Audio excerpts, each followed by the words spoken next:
Hi everyone. Let's talk about what is Unified Pension Scheme that approved by the Union Cabinet. तो बहुत important ये topic है। Unified pension scheme काफी लंबे समय के बाद गवर्नमेंट इसका अप्रूवल दे दिया है, जिसकी डिमांड सेंट्रल गवर्नमेंट एम्प्लॉय काफी सालों से कर रहे थे। तो इन सारी चीजों पे हम लोग बात करेंगे, इसके क्या इंपॉर्टेंट प्रोविजंस होंगे जो एग्जाम पॉइंट ऑफ व्यू से इंपॉर्टेंट है। तो let's start with the first point. So union cabinet on Saturday, आज संडे है, जैसे 24 अब 25th हो गया आज, तो 24 अगस्त को इन्होंने अप्रूवल दे दिया है unified pension scheme for an assured pension post retirement. Okay, मतलब पोस्ट रिटायरमेंट के बाद जो आपको पेंशन मिलेगा उसकी एक गारंटी मिल गई है कि हाँ आपको एक इतना गारंटी, इतना पेंशन मिलेगा, इतने अमाउंट मिलेंगे। The UPS means Unified Pension Scheme will be implemented from 1 April 2025। Okay, अभी क्या चल रहा है, 2024 चल रहा है। तो नेक्स्ट फाइनेंशियल ईयर कह सकते हैं कि 1 अप्रैल 2025 से ये जो होगा इम्प्लीमेंट हो जाएगा। ठीक है। The move come after the long pending demand of the central government employ to reform the new pension scheme. जो न्यू पेंशन स्कीम था, ओके, 2004 में जब ये आया तो उसके बाद से सेंट्रल गवर्नमेंट एम्प्लॉय काफी इस गवर्नमेंट से रिक्वेस्ट कर रहे थे, डिमांड कर रहे थे कि इसमें कुछ रिफॉर्म्स लाया जाए, जिससे कि एक कह सकते हैं कि assured pension post retirement ensure हो सके। Okay, now this is scheme AIIMS, इसका स्कीम का क्या मतलब मेन ऑब्जेक्टिव है। It provide assured pension, okay, pension मतलब मिलेगा, okay, family pension and assured minimum pension. जो फैमिली पेंशन मतलब कि जो कि आफ्टर जो भी सेंट्रल गवर्नमेंट एम्प्लॉय रिटायर होते हैं, उनका डेथ हो जाता है, उसके बाद भी उनको पेंशन मिलने की बात यहाँ पर की गई है। तो एक बहुत बड़ी कह सकते हैं कि सपोर्ट मिलेगा उस फैमिली के जिनके ब्रेड ऑनर जो है, अगर जो सिंगल फैमिली मेंबर के जो एम्प्लॉय थे, सेंट्रल गवर्नमेंट एम्प्लॉय, उनके डेथ होने के बाद वो मिलती नहीं थी, अब जाके उनको भी ये मिलेगी। एश्योर्ड पेंशन, मिनिमम पेंशन की बात की गई है कि अगर आप 10 साल भी अगर नौकरी करते हैं तो आपको 10 साल के बाद अगर रिटायरमेंट आप ले लेते हैं या कोई हो जाता है कुछ भी प्रॉब्लम, तो आपको इतना पेंशन मिलेगी। This scheme aims to streamline pension provision and enhance financial security for beneficiaries। जो भी बेनिफिशरीज उनके फाइनेंशियल सिक्योरिटी के लिए ये स्कीम को अभी इंट्रोड्यूस किया गया है। ठीक है, तो काफी बेनिफिट मिलने वाला है। चलिए इसके इंपॉर्टेंट प्रोविजंस के बारे में बात करते हैं क्या है। So what is this unified pension scheme. तो सबसे पहला जो पॉइंट आपको याद रखना है यूनिफाइड पेंशन स्कीम के बारे में, it is a latest pension scheme for government employ. Okay, it is a latest pension scheme for whom government employ के लिए है।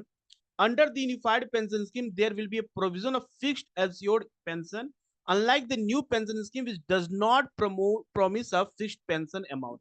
जो न्यू पेंशन स्कीम जो था उसमें क्या था कि there is no any promise for fixed pension amount. Okay, इसी के लिए रिफॉर्म की बार बार बात की जा रही थी। अब जाके यूनिफाइड पेंशन स्कीम जो आया है जिसमें बात किया जाएगा फिक्स्ड एश्योर्ड पेंशन, तो एक ये बेनिफिट मिलेगा इसमें। Now this unified pension scheme है 5 पिलर्स, बहुत इंपॉर्टेंट है। 5 पिलर्स को आपको जानना जरूरी है कि यूनिफाइड पेंशन 5 पिलर्स क्या क्या है। पहला है assured pension. Okay, so under the unified pension scheme the fixed pension will be 50% of the average basic पे drawn over the last 12 months prior to superannuation for a minimum qualifying service of 25 years। okay, मतलब कि under the unified pension scheme में क्या जो assured pension मिलेगा 50% of last, जो जैसे कि आपका 2020 सपोज 2028 में आप रिटायर कर रहे हैं, तो 2027 से लेकर 2028 तक जो आपको लास्ट 12 मंथ में जो सैलरी मिला है उसका 50%, उसका 50%, इस बीच में अगर सैलरी आप इंक्रीज करते उसका 50% ऑफ द एवरेज जो भी 12 मंथ में आपको सैलरी मिला है वो आपका एश्योर्ड पेंशन होगा। ठीक है, this pay is to be proportionate for lesser service period up to minimum of 10 year of service. अब ये जैसे कि 12 मंथ के 25 ईयर्स के सर्विस के बाद अगर कोई अगर 15 ईयर्स में करता है, 16 ईयर्स में करता है, मीन टिल द 10 ईयर्स तक, वो जो होगा ये उसको उसके प्रोपोर्शनेट हिसाब से, जैसे 50% फॉर 25 ईयर्स है, सो 10% के लिए कुछ उसका डिक्रीज करेगा। ओके, लेकिन इतना है कि एश्योर्ड पेंशन आपको 10 ईयर्स के सर्विस में भी आपको मिलने के सारी की सारी गवर्नमेंट ने मतलब के रास्ते खोल दिए हैं। देन एश्योर्ड फैमिली पेंशन है, ये सबसे इंपॉर्टेंट और कह सकते हैं एक बहुत अच्छा काम गवर्नमेंट ने किया है फॉर दोज। क्या होता था कि सेंट्रल गवर्नमेंट एम्प्लॉय के डेथ होने के बाद पेंशन मिलना बंद हो जाता था, लेकिन अब क्या होगा, it will also have an assured family pension which is 60% of the employee's basic pay. Okay, जो भी एम्प्लॉय का बेसिक पे उसका 60% होगा, it will given immediately in case of demise of the employee. Okay, ये immediately देना start होगा जो जिसमें कोई भी एम्प्लॉय का डेथ हो जाता है किसी कारण से, तो वो भी मिलेगा। देन एश्योर्ड मिनिमम पेंशन, ठीक है, एश्योर्ड पेंशन तो मिलेगा, फैमिली पेंशन मिलेगा डेथ होने के बाद, और minimum pension in case of superannuation after the minimum 10 year of service, the unified pension scheme has a provision for assured minimum pension of 10,000 per month. अगर 10 साल की सर्विस कर रहे हैं आप, सेंट्रल गवर्नमेंट एम्प्लॉय हैं, तब भी आपको रिटायरमेंट के बाद या किसी भी रीजन से अगर आप लेते हैं, ओके, जॉब छोड़ते हैं या कोई भी कारण से, तो आपको 10,000 मिनिमम जो है पेंशन वो मिलेगा for 10 years of employment government sector. Then सबसे इंपॉर्टेंट बात इसमें है कि इन्फ्लेशन इंडेक्सेशन भी है। ओके, जैसे कि आपको सैलरी मिलता है, महंगाई भत्ता को देखकर, इन्फ्लेशन को देखते हुए सामान की जो भी गुड एंड सर्विसेज के प्राइस बढ़ते थे। So there is a provision of indexation of benefit on assured pension, on assured family pension, assured minimum pension. Okay, मतलब कि इन्फ्लेशन इंडेक्सेशन मतलब इन्फ्लेशन को देखते हुए कि हाँ अभी महंगाई बढ़ रही है, तो आपका इन्फ्लेशन उसके हिसाब से आपको पेंशन मिलेगा। देन ग्रेजुटी है, लमसम पेमेंट और superannuation in addition to gratuity. Okay, superannuation के एडिशन ग्रेजुटी के साथ साथ आपको लमसम पेमेंट में मिलेगा। It will give 1/10 of the monthly emolument pay plus DNS allowance as on the date of superannuation of every complete 6 month of services। Okay, 6 month of services complete करने के बाद ये मिलेगा। This payment will not reduce the quantum of assured payment. Okay, जो भी एस्यूर्ड payment pension का जो है उसको वो डिक्रीज नहीं करेगा। Okay, now who can join this unified pension, okay, scheme? So all the central government employee will have right to decide to stay in the new pension scheme or to join unified pension scheme। तो new pension scheme भी रहेगा, unified pension scheme है, तो ये depend करता है government employ के ऊपर कि क्या वो करना चाहते हैं, न्यू पेंशन स्कीम को ज्वाइन करना चाहते हैं और यूनिफाइड पेंशन स्कीम को ज्वाइन करना चाहते हैं।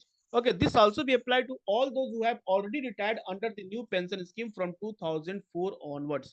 2004 के बाद जितने लोग रिटायर किए उनको भी, वो भी एलिजिबल है under unified pension scheme. Though the new scheme will be take effect from April 1st, 2025, everybody who is retired under the new pension scheme from the time of its inception, also include those retiring from 31st 2025, will also be eligible for all these 5 benefit of the UPS.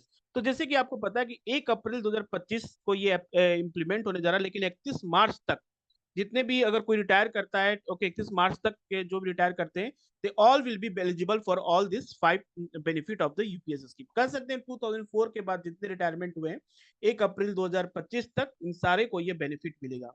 They will get arrears, okay, arrears मिलेंगे तो past after adjusting whatever they have withdrawn. अब जैसे 2004 के बाद बहुत सारे ऐसे central government employ हैं, उन्होंने अपने कुछ मनी विड्रॉ कर लिए होंगे, तो उनको अरियर मिलेगा वो बाकी विड्रॉ करने के बाद। ओके, जितना वो पैसा विड्रॉ किए हैं उसको एडजस्टमेंट करने के बाद उनको अरियर मिलेगा। ठीक है, तो ये इसमें यूनिफाइड पेंशन स्कीम में बताया गया। Now what is national pension scheme और न्यू पेंशन स्कीम क्या था? ओके, जिसको 2004 में इंट्रोड्यूस किया गया था। So it was introduce in January 2004 as a national pension scheme, originally serve as a government sponsored retirement plan exclusive for government employ. ठीक है, गवर्नमेंट एम्प्लॉय के लिए था, लेकिन 2009 में क्या हुआ था, it was expanded to encompass all other sectors, all other sectors में भी इसको लगा दिया गया। So it is govern jointly by the government and pension fund regulatory development authority and design as a long term voluntary investment programme tailored for retirement. तो एक तरह से कह सकते हैं ये ज्वाइंट, ओके, गवर्नमेंट दो बॉडी थे, okay, government plus pension fund regulatory and development authority का था। it assure pension with the potential for substantial investment gains। okay, investment gains के भी इसके कुछ थे important points थे। upon retirement a subscriber has to option to withdraw a portion of their accumulated corpus while the remaining amount disbursed as a monthly income।